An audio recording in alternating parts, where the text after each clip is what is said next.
Now, the direct experience of consciousness itself, that's a whole nother level, right? That's a whole nother level that certainly defies language. And various spiritual traditions and spiritual teachers, will talk about that. I feel like I've had, a minuscule tastes of that. I have some, and I think we all really have. But again, it's like, what is experience beyond the mind's registering of it, right? We're quite limited by that, where, we're left to sit here and with our conceptual minds try to understand and talk about and express that experience. But again, it's like the finger, pointing at the sun is not the sun, I think it's also, with regards to that, throughout history, a heretical feeling about it.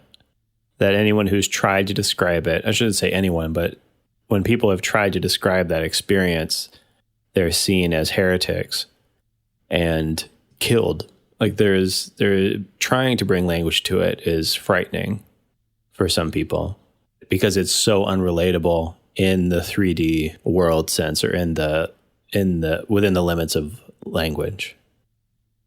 That the idea can be so destabilizing for someone else to hear it described by someone experiencing it. They want to shut that off. I always think about the Sufi story about the mystic that, after experiencing this, ran through the streets yelling, "I am truth." And in Arabic, like, there are names for God and they're only for God. So one of them is truth. So he's saying, "I am the truth," is what he was yelling. And he got killed because no one could handle someone saying that, because it seemed like he was trying to claim to be God. And the really hard thing is that he was, but not in the way that anyone could understand in a 3D sense. And there's in some small way that's what I'm doing. But not in a heretical sense. No, and not in a way where I'm saying I'm any more than anyone else. Right, that's what's hard to express. I wanted to just go back to one of the things you said as far as discerning consciousness. The experience of allowing consciousness to shine on self is a destabilizing experience. That there is an immediate ego reaction to maintain control of something that's being looked at, because it feels like an unraveling of the mind or of the ego structure. So as far as like the experience of that for me is that it is always initially destabilizing. Yeah, and it depends on the severity of the destabilization. Depends on the words I use for it is what your ego organization is. Because our ego organizes structurally, right? We have these various structures. If you just take consciousness out of the picture, the ego mind has to anchor in these various structures, right? Because the ego mind, it can't exist on its own. Like the ego mind doesn't know how to swim. It's got to grab onto stuff to keep it afloat. Different people are anchored in different structures. And we have a lot of different anchors. But in psychology, for example, in object relations theory, they kind of get real detailed about this. There'll be these primary structures in the psyche that we're anchored into. And if we say a structure in the psyche, if we just put it in energetic terms, right? There's this literally an energetic structuring, like water freezing into a solid, right? It's like the energy was this flowing, adaptable thing, and now it structures into this hard thing. But this hard thing now becomes something we can anchor in. And that anchor serves a purpose now in the overall functioning of the psyche. And so one person might have a real primary ego structure in their first chakra, and that ego structure in their first chakra is what they really anchor in. And some of the mental, emotional aspects of that are going to be that, let's say, they're really all about trying to remain physically safe. So they really kind of obsess about whether it's like doing martial arts obsessively or being into security, or I mean, there's a huge array that could be, right? Or maybe they're an athlete, and so their athletic prowess, their athletic ability, their ability to endure physically, etc. They're living by that structure, whereas someone else, their first chakra might be quite a bit more kind of open and flowing, but they have a second chakra structure that they really are locked into. Or someone else, it might be more in their third chakra. We all have these intense structures up in our mind, but the structure in the mind is one of the main ones.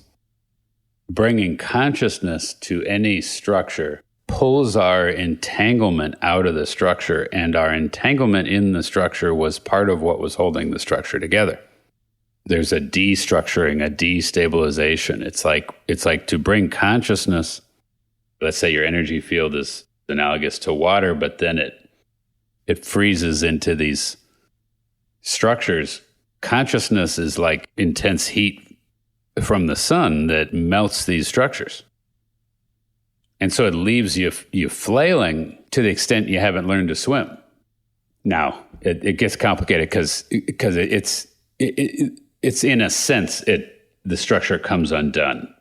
There's this tricky thing that happens where you still actually have access to the structure. It's like it's still, that's where the analogy doesn't quite fit, because the way your mind is working, it's like, let's say you were using a certain operating system, or you were using a certain program. We don't really delete programs in our mind. It's like they're all still really there, and we can go use them if needed, but we get liberated from being stuck in a particular program when we become conscious of it. We become conscious, oh, that's not an absolute truth, that's just a certain program. And to perform this other function, I actually need to use a different program. Or an update. Yeah, or an update, right. With regard to a shift, a big shift in the mind, it's, that's analogous to like, okay, this is an update to your overall operating system, or a whole new operating system or something. There can be hugely destabilizing experiences, or just, small destabilizations. But it comes back to the stability, is this function of anchoring in or identifying with certain structures, and to be pulled out of that anchoring, to have that ground that we thought was solid and stable for us, to have that ground become unstable or unavailable to us, it can leave us flailing. And in general, the object relations theory, attachment theory in psychology, it's really getting at that kind of stuff, and that we the idea of how dependent we really are on these anchors, on these structures, and that man, you can have someone who seems really mature, really functional, let's say super successful in their career, and very intelligent and very responsible, but suddenly their 20-year marriage comes undone, and this person suddenly feels like an infant and is just crumbling and can't even hardly hold it together, and it's like, what in the world happened? And it's like we've all experienced this to varying degrees, that it's like our legs can just get cut out from under us in ways we didn't even know we were that vulnerable, because we were, a way to describe that is because we were anchoring in a structure that our overall ego organization was highly dependent on. I mean, that's part of awakening too, is that vulnerability, or that discovering that vulnerability. And I think, as far as I like the word flailing, I think it's a good word for what I'm talking about. I think as that capacity changes, or as that openness to that process changes or shifts, you begin to look for or notice those things you're flailing about more, and that the instability or the the shakiness of those structures is something that you can look for or notice and even seek out. Becomes like a wayfinder. And the idea with consciousness, the idea with the dimension approach, the idea with these different activities that consciousness can do, no matter which realm, physical, emotional, mental, subtle, imaginal, in the experience of that flailing, the conscious mind has the ability to come in and witness that flailing,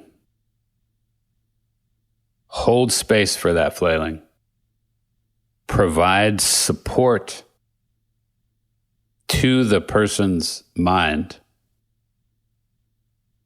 in a way that decreases the flailing and contain the experience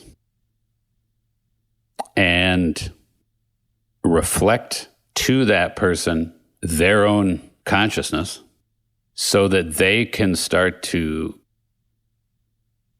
remember, get back in touch with, awaken to, oh, I am not this experience. My existence, my identity, my value is not dependent upon this experience that I was flailing in, which obviously is pretty huge. Yeah, definitely. See what you did there. It's a good rewording of the process. Because when you can't do that for yourself, like you need someone to do it for you. Yeah, and it's this thing where we, in general, we know this. We go to people for it to the extent that we're able to relate. We go to each other and we bring to each other that which we're struggling with. It's like, hey, I'm struggling to understand this, or I'm struggling to deal with my feelings around this, or whether we say it directly like that or not, we're doing that and looking for the other person to, to provide that for us. And of course, our in general, the ego mind's wanting it to be seen and heard and validated. But ultimately, we'd get our consciousness validated in the midst of that ego experience. It's kind of like if we were going to be even more honest and direct about it, we'd go to each other and say, hey, am I still a good existent being, even though I'm like feeling this or thinking that? We had talked about the doom and gloom, and obviously what we're talking about more now is the is the good news, so to speak, right? Quote unquote. That idea that the destabilization that can occur in the mind, in the ego, the experience that tends to happen. If you use the ice analogy, right? It's like if an ego structure can be melted by the light of consciousness, which would be like being melted by the heat of the sun. One of those clumps of ice, one of those ego structures, can also be shattered by running into another clump of ice, or various other ways that the ice could get broken up. And in either case, it's awful. Even if it's consciousness that's shining on it, it still destabilizes, and it still can bring this experience of the absence of light. It can bring this experience of death, this experience of empty, hopeless, meaningless nothingness. That's just kind of the experience as the thing you were identified with, the thing you were entangled in. As that comes undone, again, whether it's because it just got smashed into by some trauma, for example, or consciousness is shining on it and melting it. As it comes undone, to the extent that you're identified with it, you are coming undone. You are dying. You are disappearing. You are being annihilated. And you are becoming aware of the actual empty nothingness of that which you thought you were. You start becoming aware that which you thought you were actually is a nothing. It's actually not ontological. It was a structure. It was a phenomenon. It wasn't an entity. It wasn't a being. And again, that experience can be horrifying. So the doom and gloom can be obviously totally convincing, and it can last a long time. The natural reaction of the ego is to clamor for either rebuilding that structure or finding another one to grab onto. And of course, depending on the severity of the instability, sometimes that's what needs to happen. So when I'm working with a client, I'm always trying to assess, does this person need stabilization?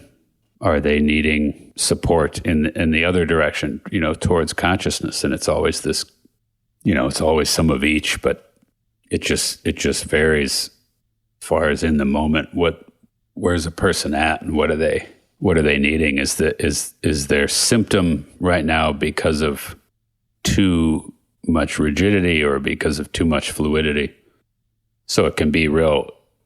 Some people, for example, taking a psychedelic substance or meditating or doing some practice that opens, that has the effect of opening one up or melting structures or moving in that direction, it can be real contraindicated. It can be a real bad idea. And of course, in general, the person that's too open, meaning they're unstable, they really ideally would need to stabilize and build some ego structures to live by for a while. It's not what they're going to crave. It's like that thing of the person that's getting a little too drunk, and ideally would like back off here and, not have another one. Well, that's not what the person craves. The drunker you get, the more you want another one. So there's this slippery slope thing that happens. Well, it's a states and stages thing too, right? That the stage at which you experience that state influences how you relate to it and how you interpret it. Can you differentiate between that emptiness you're talking about that as a result of that structure dissolving versus an imaginal experience that might look similar? In simple terms, I would say the imaginal experience is going to look, if we're talking about emptiness, the imaginal emptiness is going to be a dark, threatening void. It's going to be an abyss. It's going to be a black hole that threatens annihilation. The emptiness on the cognitive ego mental level, it's going to be a meaninglessness, a boredom, a flatness, a lostness. But it's going to be lost in a neutral environment. Whereas in the imaginal, it's going to be lost in a hostile, threatening environment. The experience of emptiness, when you start to shift into the conscious, it's going to start to feel like space. It's going to start to feel like potentiality. It's going to start to feel like a somethingness rather than a nothingness. It's going to start to feel like freedom. So I spend a lot of time with clients kind of in those, kind of fluctuating in and out of that, where we'll sit there and I'll be holding a conscious space for, let's say, their imaginal experience. And so we go from them suffering quite intensely to, sometimes 30 seconds later, sometimes 20 minutes later, sometimes 20 sessions later. It's shifting to being not quite as hostile and terrifying, to being more blank and empty and void of meaning, to eventually feeling like an open potential, creative freedom. Whichever realm their presenting symptom was in, wherever they were caught. It's like ultimately it comes back to that general process. That's how I would, if emptiness was kind of the base word, that's how I would describe the difference between imaginal emptiness, mental emotional emptiness, and conscious emptiness. It's a miraculous process. Yeah, it really is, and certainly with respect to the idea that it's not an achievement of the cognitive mind that like accomplishes it. To the cognitive mind's perspective, it's miraculous. That's all we've got. Right. It's not really a miracle. It just seems like a miracle to us, idiots. Right. As far as putting language to some of that stuff and getting more of a finding, I've always been in this process of I'm experiencing stuff and then it feels so good finding books, for example, that describe what I've been experiencing and that give me a framework to try to understand it in. And that process I was just describing, Almas or Hamid Ali, whose pen name is A.H. Almas, and his work, the diamond approach, was huge for me as far as putting language to and understanding what was happening there. It sounds kind of corny. It's like, oh, so then I doing this, I started calling what I do the dimension approach. just trying to steal his thing, I hadn't made that connection. That's funny. And it's like, well, why? What is the difference? And in certain, as far as what is the difference between the dimension approach and the diamond approach, the methodology and the teaching that is the diamond approach, I totally am on board with. It's not. I'm not making any like counters to that at all. It's just that the diamond approach, as I understand it, is consciousness work. It's not directed at or talked about specifically with regard to these various realms of the psyche. It's more directed at consciousness work. Certainly mental emotional growth is a huge part of the diamond approach, but it's just that the methodology is aimed at the realization of essence. And I'm, based on my background in structural body work and in psychotherapy and subtle energetic work and all this stuff, I'm applying some of the same techniques that the diamond approach uses to these specific realms of the psyche and being very explicit about, again, fascia and tensegrity and chakras and object relations and attachment theory, etc. And if you get more specific about, but the specific methodology of the diamond approach versus the dimension approach, generally speaking, the methodology of the diamond approach is conscious inquiry. Primarily it's primarily a self-practice, right? It's about a person doing contemplative, conscious inquiry into their own experience. It's not so much a therapy. It's not so much a healing technique or a performance enhancement technique that one person does on another person. There's certainly diamond approach teachers, but they're called teachers as opposed to healers or therapists because they're teaching people how to do this with themselves. Whereas obviously I'm presenting the dimension approach as a methodology that is not just teaching someone how to go into a mode of conscious inquiry with themselves, but a methodology that is aimed at these very specific goals. There's just something to be said for doing self-work versus working with someone else. That there's a cultural and historical difference to that.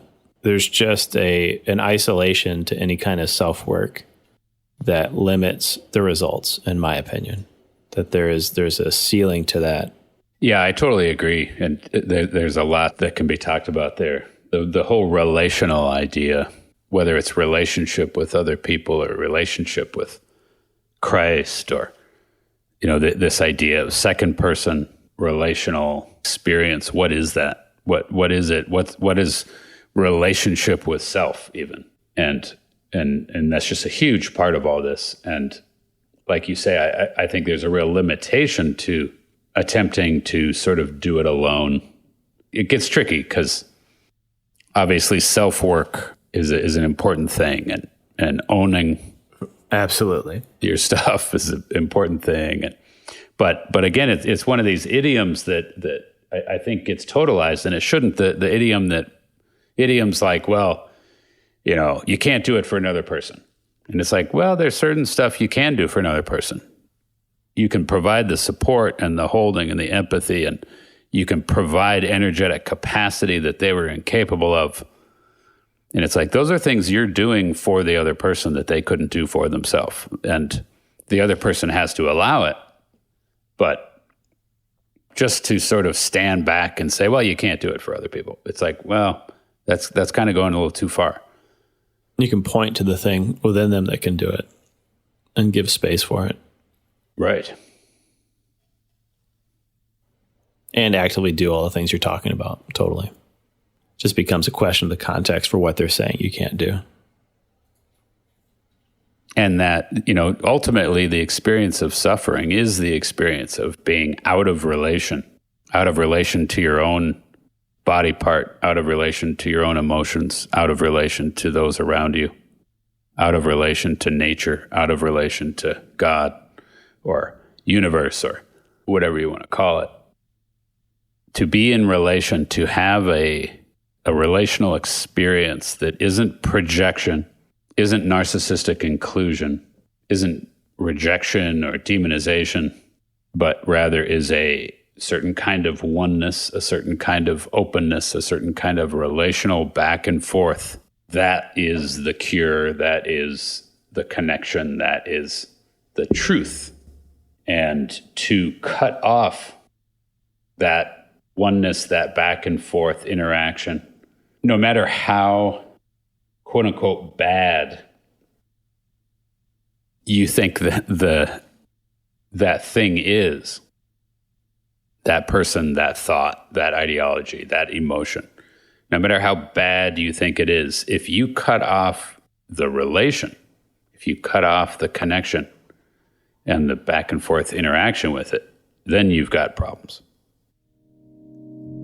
If you want to learn more about the Dimension Approach, please visit dimensionapproach.com.